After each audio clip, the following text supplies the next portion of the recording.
us a special teams player of the week. And we'll That napping, I was gonna say that. That's funny. And we'll talk more about that, we'll open things with. We'll take this on the road. Hey, appreciate all y'all coming today. You know what, that was really for us, it was a nice win. For us to play a Big 12 opponent, come away with a victory at home. Thought we had a great crowd, thought we had a really nice atmosphere here. You know, it was a lot of fun. We were, a little rusty offensively. During that football game, a lot of that rust was Kansas was pretty good on defense. But we had some penalties that cost us drives offensively, had some misassignments that I think are really uncharacteristic of what you're going to see with this football team. But, the offense, what they needed to score was 15 points, and they need to score one more than they do. So I'm glad we walked out there with the win. So proud of the way that Charles Ross ran that football.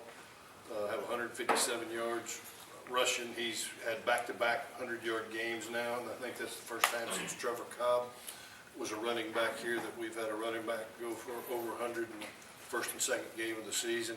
And a lot of his rushing was due to the great perimeter blocking we're getting out of Dante Moore, out of Mario Hall. Those guys, not only are they're catching the ball big for us, that they're allowing these big plays to happen with their down the field execution. Really, really proud of the way our receivers are blocking right now.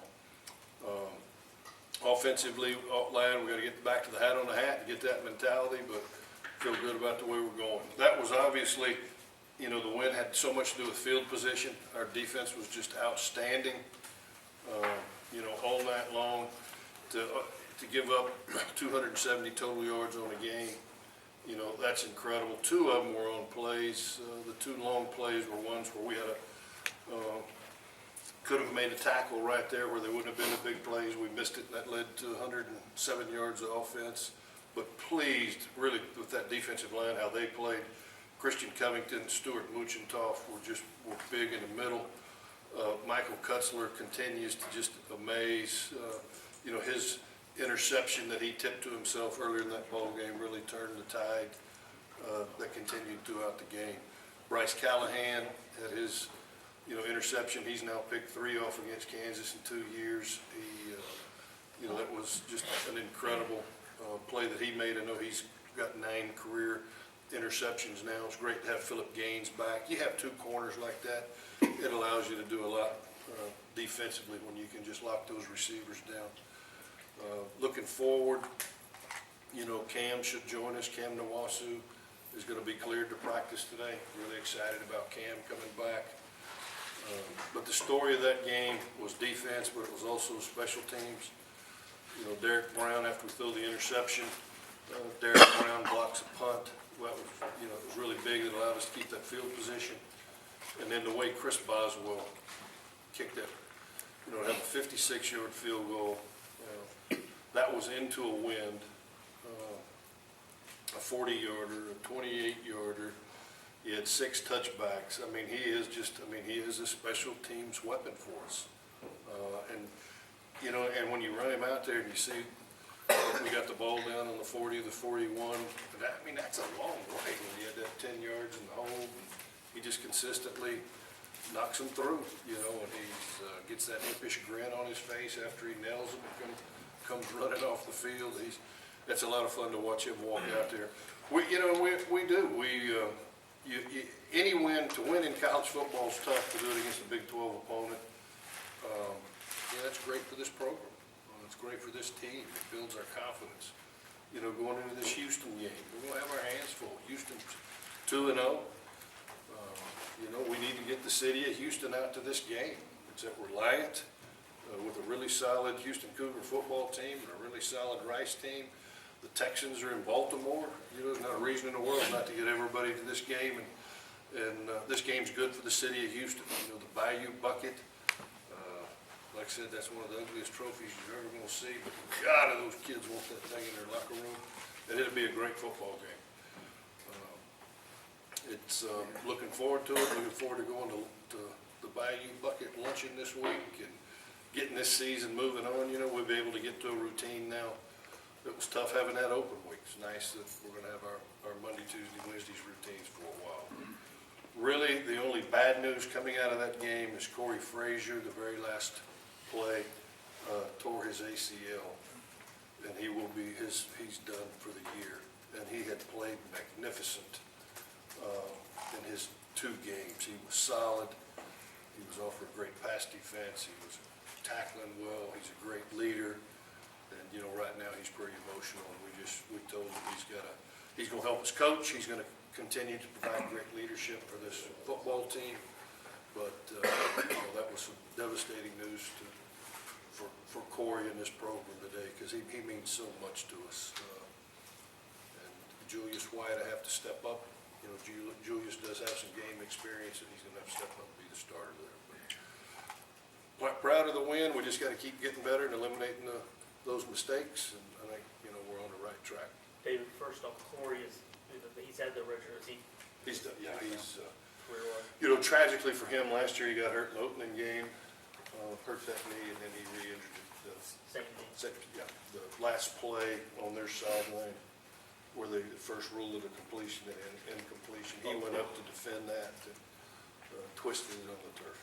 Also, any update on Taylor McCart? I think he's gonna be fine. They're gonna clear him today to look. We'll see, you know, you gotta follow some protocol, but I think he'll be okay. I mean, you had said that he didn't look right after him. He just What was, did you he see? was just kind of dazed and not responding the way, you know, he's usually got a twinkle in his eye when you're talking to him, and he didn't, and it was a concern after that last interception. You just talked to him, you didn't feel good about it, so we wanted the medical staff to evaluate him.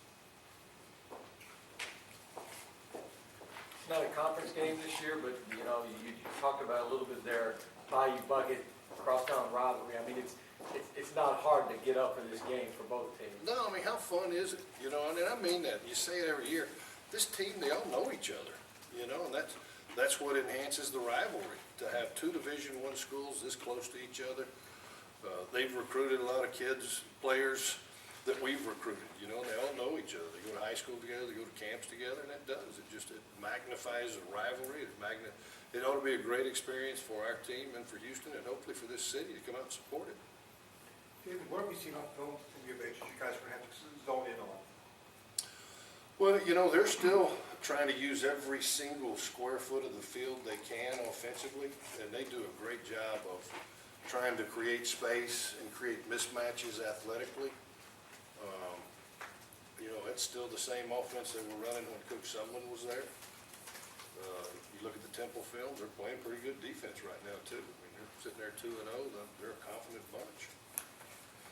You seen anything different with, I mean, David Gibbs coming in defensively, he's incorporating a lot of different things, and is that jumped out at you? Yeah, you know, they're trying to create a lot of different looks. They're not giving you the same look a lot. They're still primarily, though, a 50 down. They'll bring some beaters at you. But they, you know, the first 2 games, they've been really solid defensively. And with Tony's special teams background, you know, they're always going to be solid in their special teams. I mean, you've got one of the, you know, the best kicker, and they as well have. I mean, special teams wise, it should be a really good game. Right. With both of the Yeah, kickers to do.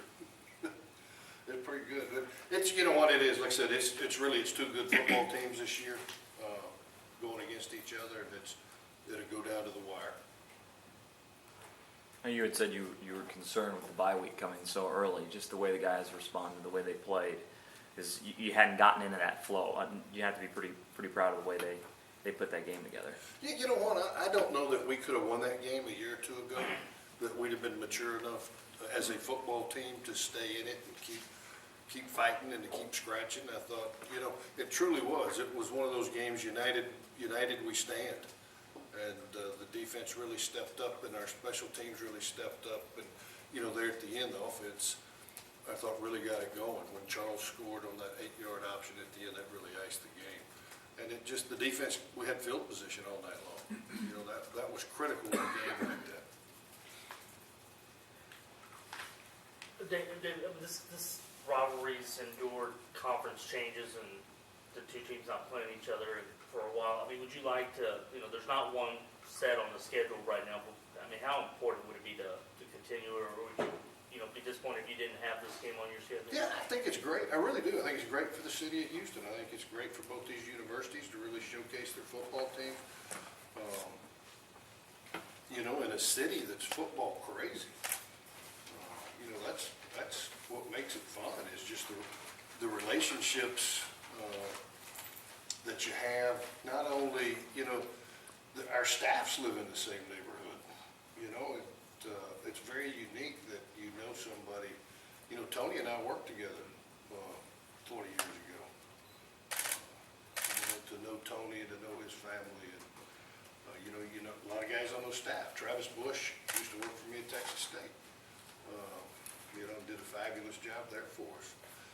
That's what makes these so interesting to me. Is just the fact the players know each other, the coaches know each other, and and no matter what you think, you want to beat a friend. That's just how it is. You remember, was that when you worked with Tony, was that when he lived at the funeral home? Well, that was right. Yeah, that's right when he got there. He was a young coach just getting into the business. And what's amazing is he had a full head of hair and I was skinny. That's how long ago. That's what I was looking for. Coach, what are you seeing from O'Corn, even though you haven't got a lot of tape on him? How is he different than Pilon or maybe They actually, when you watch that video, they almost looked identical. I just was rolling through it, and I was about 10 plays into it when I went, whoa, that's not number 8. So then you start tracing back to try to find out why they made the switch. He's very good player, very accurate. Really stunning that he's that young and playing the way he is. You kind of had a similar situation. If they end up having to go with him, you had Dreyfus go into that game last year, kind of untested. You see some similarities with that, just because. Well, just anytime you use a young quarterback, you just, your starter always gets the majority of the reps. I don't know how the reps are going, over there. I assume they're trying to get that young man ready, just like, we did with Dreyfus. Young quarterbacks sometimes they're absolutely amazing when they, get that first starting nod. Sometimes they're better, running in off the bench when they hadn't had time to think about it. But as far as the two quarterbacks go, they're both really quality players.